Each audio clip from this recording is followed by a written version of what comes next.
el médico, el abogado,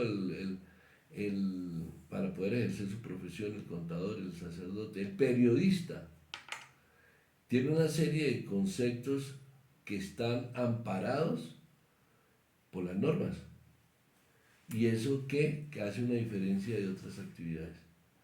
Entonces es un crisol la información, la noticia, el concepto mismo, porque usualmente se confunde el género de la noticia con el de opinión. Claro. Y es diferente. Ahora, ¿cuáles serían las diferencias fundamentales entre la información y la opinión? Es decir, ¿cuándo un periodista puede dar una información adecuada y cuándo una opinión? ¿Qué es lo que se necesita en cada área? El periodista se basa en la información en los hechos que observa, en los hechos que se comprueban, que se verifican. La reportería propiamente dicha, lo que tú buscas en la calle y lo que encuentras. Pero la opinión tú no la das. La opinión la da la fuente. Y hay que confrontar fuentes, porque tú no puedes confrontar la fuente A sin tener en cuenta la fuente B. Porque esa confrontación se da para que el oyente o el lector o el televidente asuma una situación, no el periodista. El periodista no estaría ahí generando una opinión, una información. Y que la gente juzgue lo que dice el... Eso es una cotejación de las fuentes. Tú no puedes tampoco entrar a tomar una sola fuente. Tú no puedes hablar solamente por decir algo, la cual no sería tampoco muy prudente hablar del abogado defensor, porque él va a defender lo suyo, sino la contraparte también. Y ahora hay que saber a quién entrevista uno como fuente. Uno no puede entrevistar a cualquiera. Claro. Pero de esas dos confrontaciones de fuentes se genera la opinión. Ya el director del medio o el dueño, si tiene cabida, pues ya tienen una serie de concepciones que sabemos nosotros en las cuales pues hay una cantidad de intereses económicos entre otros, pero es problema de él, pero el periodista obviamente para subsistir en un medio no es fácil, pero él sí tiene que estar resguardado única y exclusivamente en lo que es la noticia, la información. Noticia e información no son sinónimos. O sea, la verdad por encima de todo, cueste lo que cueste. No es fácil en este país esto, porque desafortunadamente hay una polarización y eso es una desfortuna, eso es un vicio que existe actualmente en el periodismo, en donde hay un factor, unos periodistas A, unos periodistas B, lo cual no debería ser así. Esa uniformidad no solamente se está dando en Colombia, sino en muchísimos países del mundo. Entonces se ha perdido ese famoso concepto del cuarto poder. El cuarto poder es entrar a discutir el manejo tripartita que existe en los estados a través de una información, no de una opinión. La opinión lo dan las personas con base a esa información que se ha dado, una información que es contrastada, que es verificada, uno no puede especular absolutamente nada, porque es que la noticia falsa precisamente hoy hay sobreinformación, toda la cantidad virtual que existe genera un gran problema en este momento. No es fácil, de ahí que la formación que tenga hoy los periodistas debe tener un afincamiento híbrido. Eso sucede no solamente en el periodismo, en la medicina, en el derecho, en todo. Entonces, el médico debe valerse de los computadores, debe valerse de la IA, debe valerse de la virtualidad cualquiera que sea, para poder tener en un momento dado una certeza absoluta dentro de ese andamiaje plurimo que existe en el organismo y él sabe por dónde va, pero llega en un momento dado en donde la virtualidad toma millones de historias clínicas respecto a eso. El médico con su experiencia tiene, según su prontuario, tiene más o menos 1200 operaciones. Pero en un momento hay una duda, que es propio del ser humano. Humano un errar en es. Antes de llegar a esa parte, el médico llega y hace una consulta virtual. Y el 99% que tiene el médico le hace falta el 1% para llegar al 100% y eso se lo completa la formación que debe tener hoy una mezcla, una formación académica híbrida. O sea, el periodista, quiérase o no, hoy en día hay que romper los moldes aquellos de, de Harold Laswell, la pirámide invertida, que se puede aplicar, por supuesto, todavía, pero obviamente atizada dentro de un marco de lo que es alguien dice que está en desuso, pero yo considero que esos elementos que se trabajaron desde mucho tiempo atrás nos pueden servir, porque hay un andamiaje que se usa para, por ejemplo, la titulación, para el lead, para el desarrollo, para la terminación, que nos sirve en la parte escrita. En la parte de televisión, en la parte de radio, pues hay que darle también un enfoque de acuerdo a la necesidad que tiene ese medio, pero no se puede obviar situaciones que tienen que ver con una serie de teorías que hoy en día pueden ser obsoletas, pero hay que aplicarlas, pero hay que saberlas aplicar en combinación con la virtualidad. Y hoy en día, quieras o no, la IA está presente. Y tenemos nosotros en la educación, en la formación de las nuevas generaciones, y nosotros tampoco nos podemos quedar detrás de un burladero mirando los toros, sino que si ejercemos el periodismo de una u otra manera, estamos abocados a ello, tenemos que meternos también en ese concepto de las nuevas tecnologías que son necesarios para tener una certeza y un respeto hacia los receptores. Sí, una periodista que se llama Yolanda Gómez decía que a propósito de las cabinas, el periodista o el conductor radial pues puede tener acceso muy rápidamente a lo que le pueda informar Google. Pero agregaba una cosa que en mi opinión es completamente cierta. Nada reemplaza lo que tenga un periodista en la cabeza. Sí, correcto, total, no, no, total. Es que, por ejemplo, Y perdóneme, y eso llegó a la cabeza por estudio, por investigación, por experiencia, porque de momento no se ha no, inventado el chip ni la USB no, que le metan a la persona en no, la no, nuca no, para que tenga información. no, no, no. Lo que pasa es que de todas maneras esas nuevas tecnologías se pueden considerar como un complemento, Total, pero uno tiene que tener en cuenta ese complemento. total. Pero la concepción del pensamiento humano, su virtuosidad, su elegancia, su retórica, su elaboración de una crónica, la hace solamente la mente de un periodista, sin Total, duda.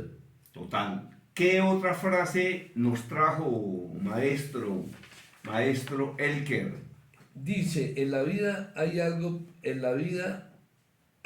peor que el fracaso, el no haber intentado nada. Óigame, qué frase tan interesante. En la vida hay algo peor que el fracaso, el no haber intentado nada. Franklin Delano Roosevelt. En la vida hay algo peor que el fracaso, el no haber intentado nada. ¿Qué reflexiones tienes sobre esta frase? Porque hay personas que se viven quejando, de una manera, digamos, prosaica. Se viven quejando de una cantidad de circunstancias, pero jamás lo ha intentado. Entonces, ¿qué pasa? Que muchas veces algo muy sencillo, muy simple. Tú como padre de familia tienes un hijo. Obviamente una directriz muy clara, precisa, es que siga estudiando, que empiece a estudiar, pero resulta que el cuerpo y la mente te da también para poder aprovechar esas circunstancias de vitalidad de vida. Entonces tú como padre dices, listo, tú lo ayudas, tú estudias, lo llevas al colegio, lo que sea, pero queda otro tiempo. Tiene otro tiempo para el piano, si le gusta el piano, para tocar un instrumento, para la pintura, para el fútbol, para el tenis, y lo vas formando, porque eso va desde muy temprana edad, desde los 5 años. Y pueda, de acuerdo a esa orientación, pueda que al final tú encuentres un Messi, si es en fútbol, pero es una persona con educación, porque además has estudiado y tiene la posibilidad de aprovechar también otros factores que le da la vida. Entonces uno no puede esperar de la persona que no ha intentado nada a quejarse. De que no tengo nada, pues hay que buscarla. La vida es eso de que al mal tiempo buena cara es lo mejor que hay. Uno no se puede quejar por el mal tiempo, porque afortunadamente, gracias a Dios, existe la lluvia, existe el sol, y si hay lluvia y hay trabajo, pues bienvenido. No importa cuántas personas quieren disfrutar de una mojada. Lo que pasa es que la mojada hay que saberla Sí. emplear, porque si tú no te secas de manera inmediata, pues te enfermas. Pero lo más agradable de la vida es uno sentir que la naturaleza le palpa a uno la piel a través de la lluvia. Eso es sentir parte de la vida. Claro, tú llegas a tu casa, te debes secar, te debes cambiar de ropa, te debes tomar un agua de panela hirviendo, ¿no? Y no pasa nada, porque eso es otra parte complementaria de cuidarse uno.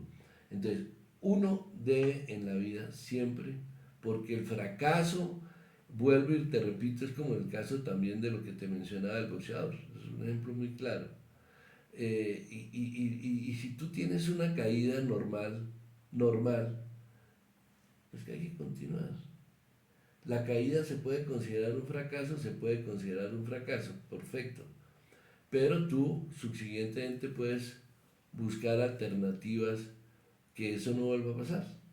Y el éxito se consigue buscándolo. El éxito no te llega a ti, es de esfuerzo, de constancia, de perseverancia, Total. del intelectual, de muchas lecturas de libros, de enciclopedias, de lecturas, de escribir, de hacer, pero lo ha intentado. Total. Mire, yo ya te mencionaba la parábola de Lot. La parábola de Lot nos enseña muchas cosas, y es que la persona si a los 60, 70 años mira hacia atrás y ves que no ha hecho nada y cree que puede hacer algo, ya no. No, es que ni siquiera lo intentó en su vida, hágalo. Hágalo desde los desafortunado que fue. No lo intentó a los 5, a los 10, a los 15, porque no tuvo orientación de pronto de los padres. Porque es que los pelados hoy en día, en lugar de estar ejerciendo una actividad colateral a su estudio, se ponen a fumar, se ponen a hacer una cantidad de vainas que no tienen nada. Entonces, ¿qué se puede esperar de una persona que no lo ha intentado? Hay que intentar en la vida lograr, buscar el éxito. Si no llegó, por lo menos le va a servir físicamente para su salud, le va a servir físicamente para su disciplina, una disciplina, ¿no? Y si no, de una manera lúdica, en su casa te interpreta una canción de Chopin en piano. Sí. Agradable. Total. Alguien decía que el único sitio donde éxito está antes que trabajo es en el diccionario. Y en todas las demás áreas de la vida, primero está el trabajo y después está el éxito. Sí. Para usted, ¿cuándo un periodista es bueno? Un buen periodista, un buen profesional. ¿Cuándo usted considera que este periodista es bueno? Mire, yo me baso en la sabiduría del maestro Javier Darío Restrepo. Él generó precisamente esos preceptos de cuando el periodista es bueno. Yo lo subsumo solamente lo que ya en alguna oportunidad te había indicado, y es que el papel del periodista en este mundo es prestar un servicio social. El servicio, yo tomo esto de lo señalado de manera exhausta por el maestro Javier Darío Restrepo.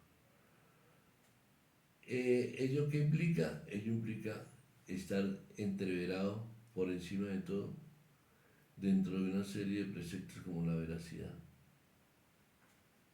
Eso el periodista no puede buscar cambiar ese marco de referencia, porque es un servicio que le presta no al medio, es un servicio que le está prestando a la sociedad, a toda la sociedad. Que te cuento, afortunadamente todavía al periodista lo respetan, y cuando una persona tiene un problema en algún lugar y ve que llega un periodista, lo busca y le da las quejas. Le dice, mire lo que se está presentando acá, porque sabe que es una persona que va a esgrimir su concepto de la palabra en aras de favorecer a una comunidad. Entonces, la tarea de la información, es el marco de referencia de esa virtualidad en el cumplimiento de una función social, que podemos hablar de una función de servicio público, porque es un servicio que se le presta a la humanidad.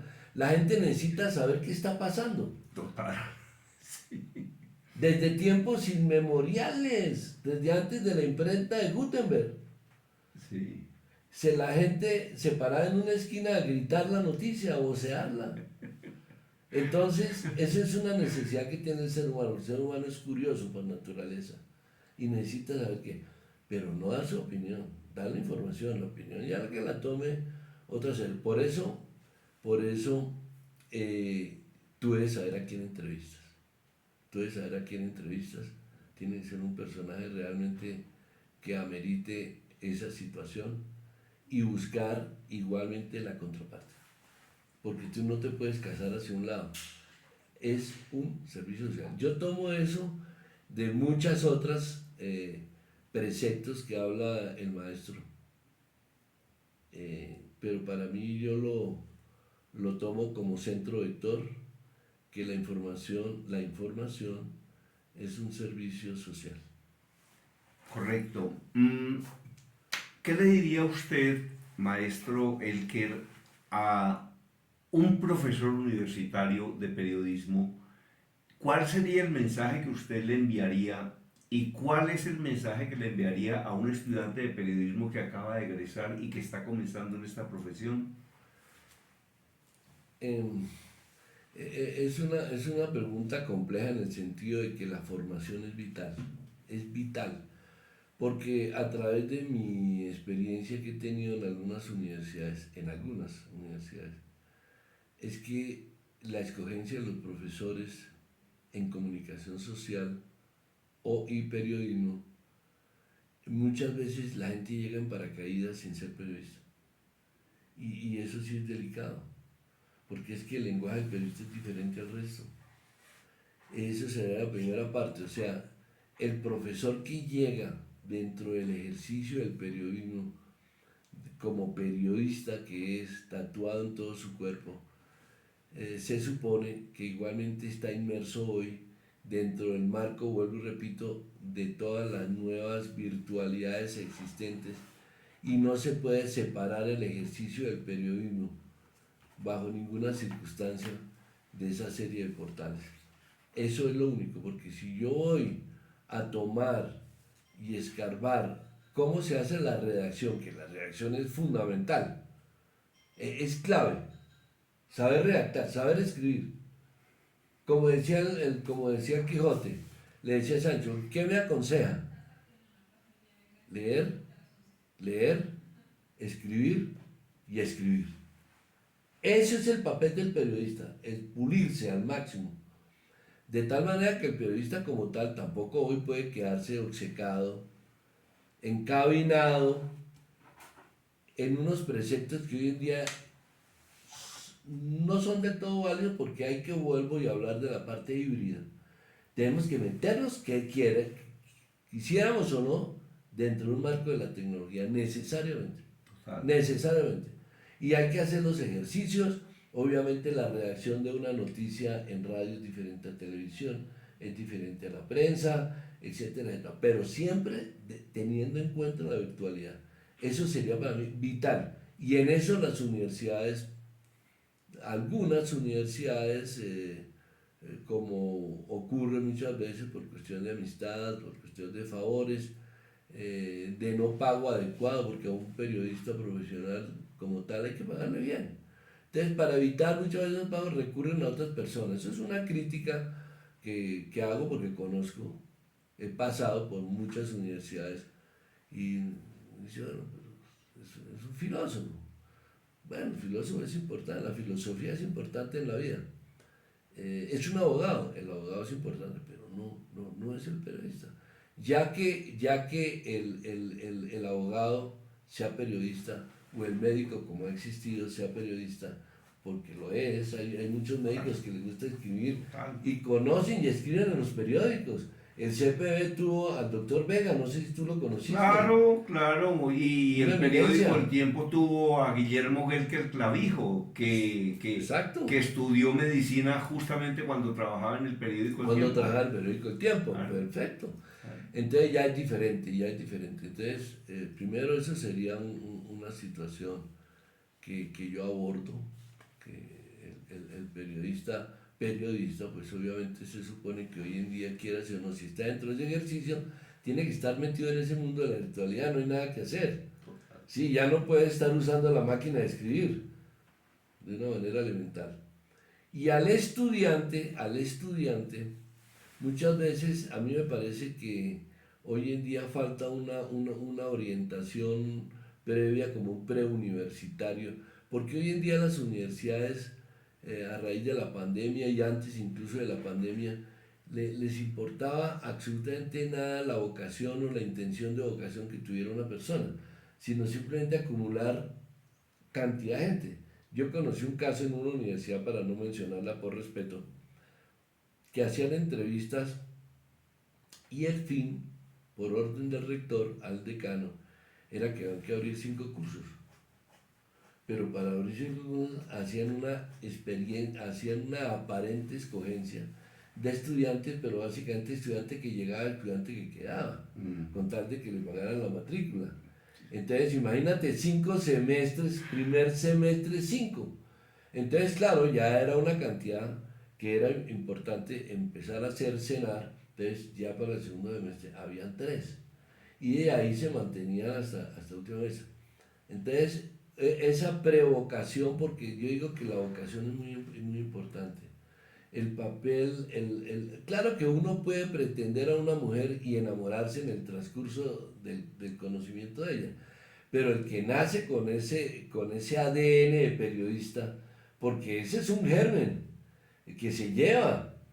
A mí me gusta el periodismo. ¿Por qué me gusta el periodismo? Algunas personas de manera equivocada dicen, no, porque yo quiero ser famoso, porque yo quiero aparecer en televisión, lo cual no es así. El periodismo porque le gusta escribir, le gusta manejar la información, etcétera, etcétera.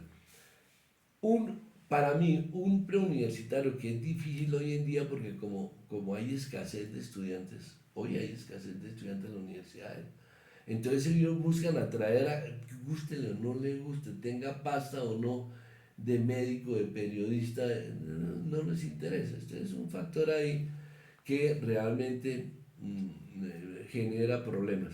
Ahora, ya la universidad pública tiene otro concepto, Entonces, así la gente le gusta el cine, eh, para entrar a la nacional hay una serie de indagaciones previas a través de una serie de formularios y como hay tanta gente que se presenta en las universidades públicas, a pesar de todo, la escogencia es mejor.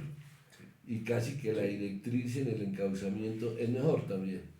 Eso sería lo único, porque es muy difícil aconsejarle. Ya un consejo que uno le empiece a dar a un estudiante que está abocando un cuarto semestre, un quinto semestre, es diferente, porque ya el hombre ya tiene un camino Sí. y hay que reforzarle ese camino a través de un buen orientador, porque eso es otra cosa, ¿no?